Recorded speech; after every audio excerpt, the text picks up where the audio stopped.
Hello, everybody out there in Facebook land. Welcome to a RedRaiders.com pregame show brought to you by University Medical Center. As always, I'm Don Williams from the AJ Media Sports staff. Next to me is Nicholas Talbot, our AJ Media Sports editor, coming to you on a Thursday, 2 days, or about 48 hours actually, in advance of Texas Tech Big 12 Conference opener against Oklahoma State. Oklahoma State ranked number 15, it's a much anticipated matchup on Saturday night, largely because Red Raiders have overperformed compared to maybe expectations coming into the season. Taking care of business in non-conference play to open up 3-0, and Tech announces today that the game is going to be a sellout on Saturday night, Nick. Yeah, and it should be a much better game than we thought we were going to get in the beginning of the season because, number one, Oklahoma State looked dominant. A lot of people, namely Sports Illustrated, were picking them for the national title. They dropped a game at TCU, so they got taken down a peg. Meanwhile, Texas Tech slightly creeping up the rankings. They're technically ranked this week at 28, receiving votes in the top 25 poll as they've went through Houston and won 27-24. They beat Arizona State. They beat Eastern Washington. And they did what a lot of people didn't think they were going to do and go through that hard non-conference slate undefeated, Don. Yeah, and I thought every team on the non-conference schedule was beatable. But if you had asked me during the spring and summer if Tech would actually beat all three teams, I would have said no. I was skeptical. I thought there was a big danger that they could lose, a couple of those games because I didn't feel like any of those teams was a pushover. But the Red Raiders took care of business, and now they got a good opportunity on their hands. Now they have a good opportunity on their hands, and I think they're getting some attention, kind of not only within this region, but probably nationally as well, because this game, the betting line in Vegas started around 2 touchdowns. Oklahoma State was favored by. I haven't checked it today, but as of yesterday, it was the line had dropped to 9.5 points. So that tells you that a lot of betting action is coming in on Texas Tech. A lot of fans have seen what Tech has done the last 3 games and said those guys might be for real, got a shot to knock off the Cowboys. It's going to be on Fox, 7 p.m. It's going to have Fox's top crew, so that kind of shows you the emphasis they're putting on this game that it could have on the Big 12 race. But, Don, what's the reason that Texas Tech has been able to do this, and why do they have a chance against Oklahoma State?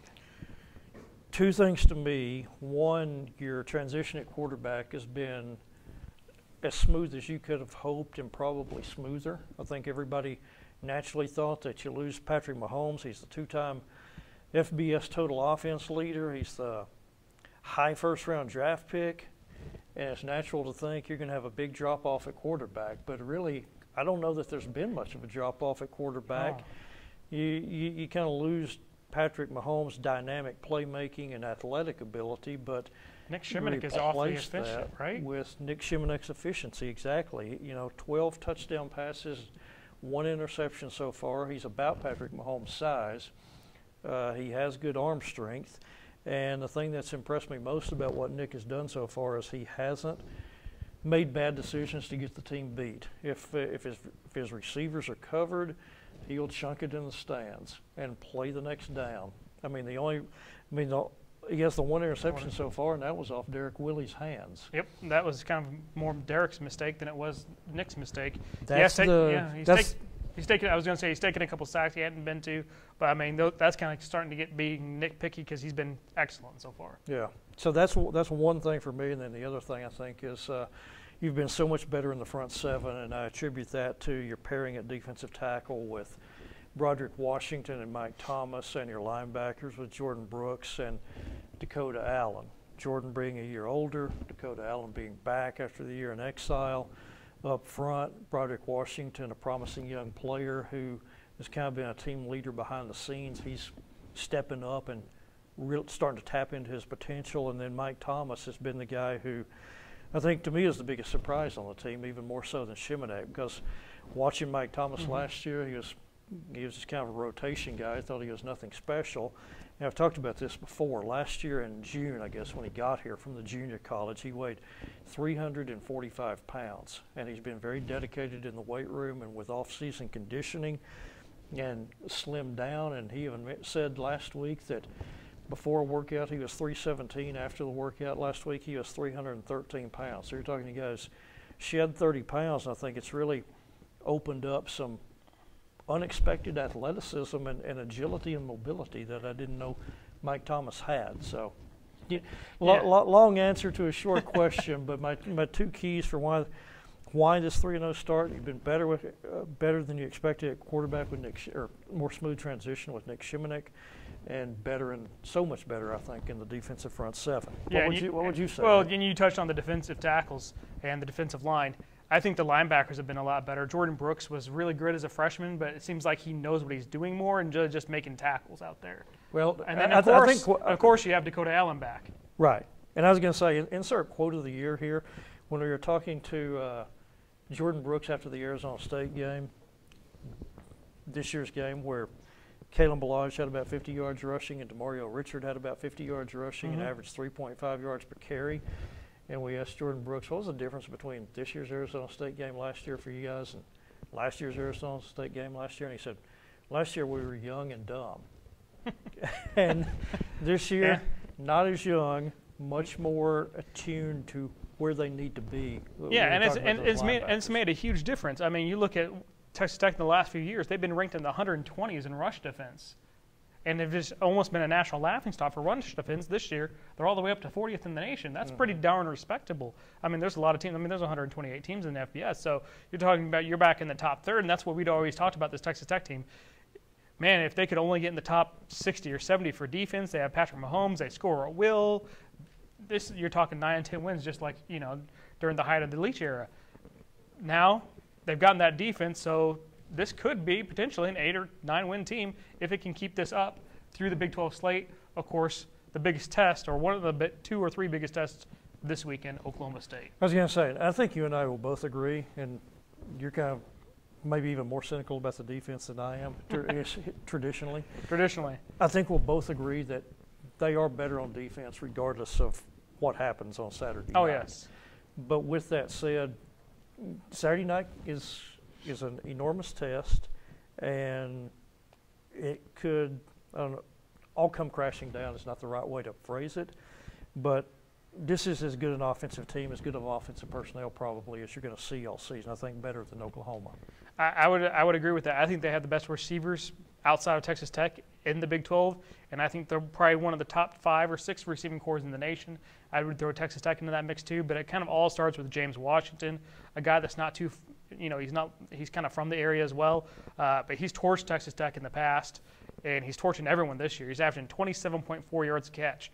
27.4, Don. That's ridiculous. It's what he does. It's who he is. I mean, he's had 5 big play touchdowns in 3 years against Tech. Last year was an 82-yarder. He's had a couple of, and last time he was in Jones Stadium, he scored touchdowns of 75 and 73 yards. So right now, active FBS leader in career yards per catch is James Washington, 20.1 yards per catch for a senior. That's that's saying something. But it's borderline ridiculous. It's so good. It's outstanding, but and that's the thing that makes Oklahoma State so difficult, though, is it's not just him. You can't just key in on James Washington because we haven't even mentioned the Heisman candidate. Well, I was going to say, let's just talk about receivers now. Chris Lacey had a 100-yard game against you last year. Marcel Aitman, who is a senior, had a 130-yard game against you 3 years ago when he was a freshman. Jalen McCleskey, who's a junior, last time you were in Jones Stadium 2 years ago, returned a punt 67 yards for a touchdown against you. So it's not just James Washington. It's a whole group of guys who have had big games against Texas Tech in the past, and now all these guys are juniors and seniors. We've talked about Nick Shimonek and how efficient he has been. Mason Rudolph has been the same kind of efficient guy for Oklahoma State. He's a guy who just doesn't throw INTs. He has been. The only time he's really thrown INTs was last weekend against TCU.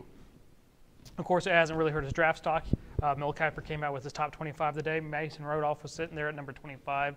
So he is a big pro prospect and a big-time quarterback. He doesn't throw a lot of interceptions. I think before he threw 2 against TCU, which Oklahoma State lost. I think it was 44-31 last week. 44-31, yep. So, that's the thing that Texas Tech has to do. They have to find a way to turn the ball over, whether it's causing fumbles like they did against Houston, or trying to pick one off of Mason Rudolph, which is not an easy task.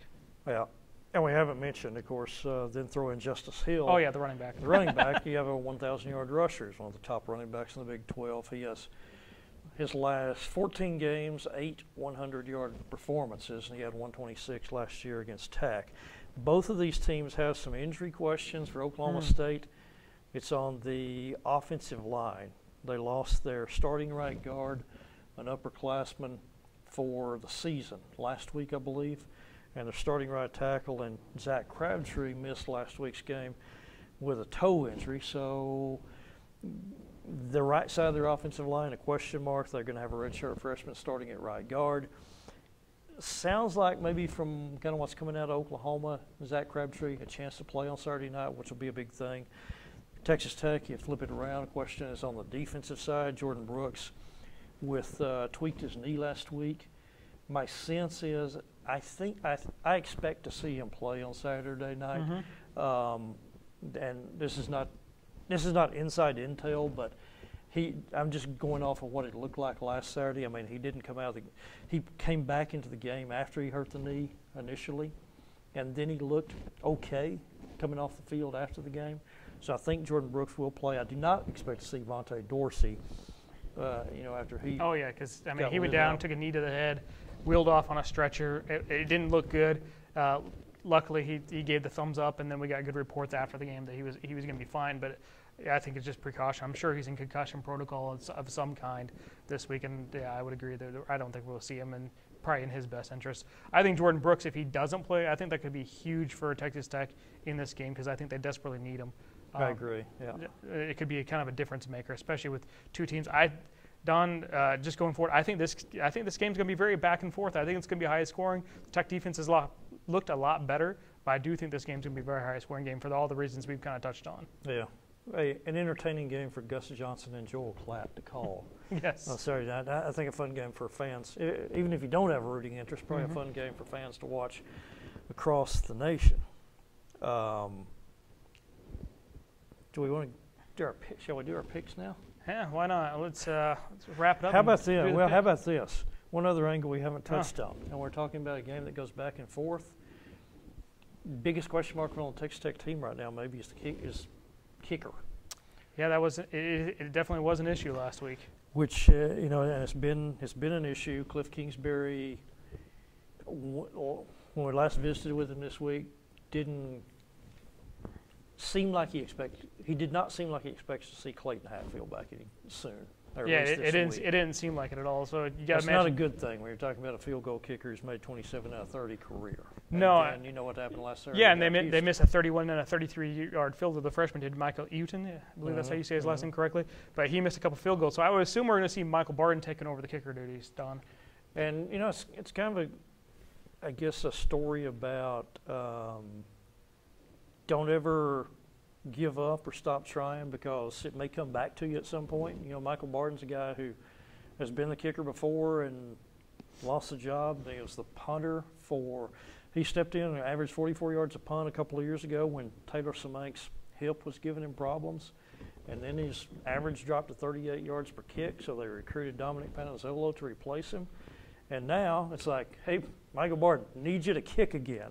And he made he kicked one right down the middle against Arizona State in the second half of that game, and then he made another one, the 47-yarder, career long down there Saturday at Houston. Which turned out to be crucial because it ended up being a 3-point game because of the 2 late touchdowns from Houston. So they're going to need more of that from Michael Barton. Absolutely. I think this game's going to be really close. I think the closer it is, the more it favors Texas Tech, especially.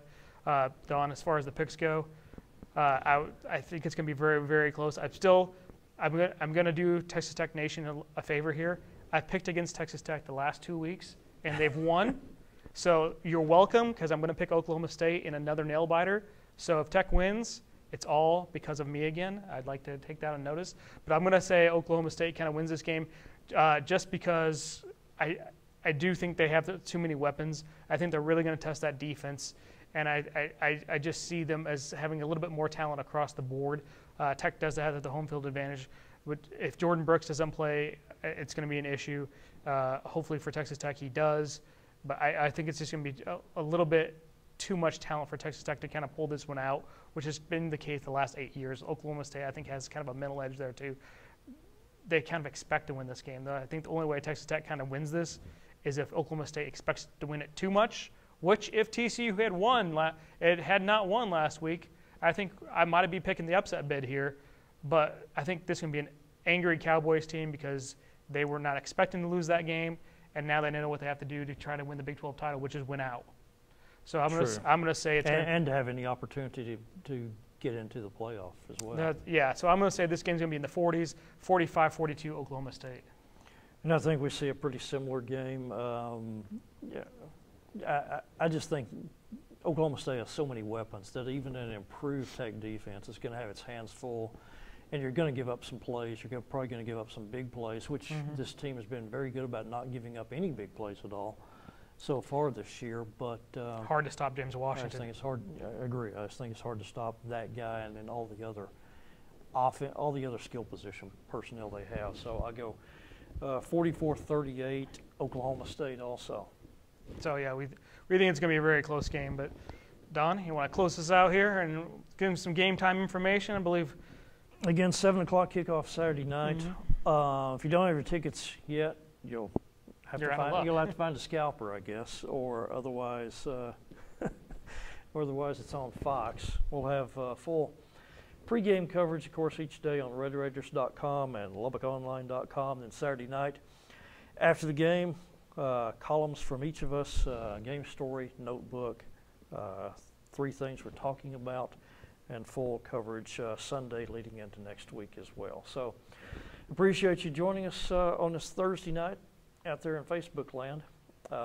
For AJ Media Sports Editor Nick Talbot and our producer, Brad Tollison, I'm Don Williams from the AJ. This has been a RedRaiders.com pregame show brought to you by University Medical Center.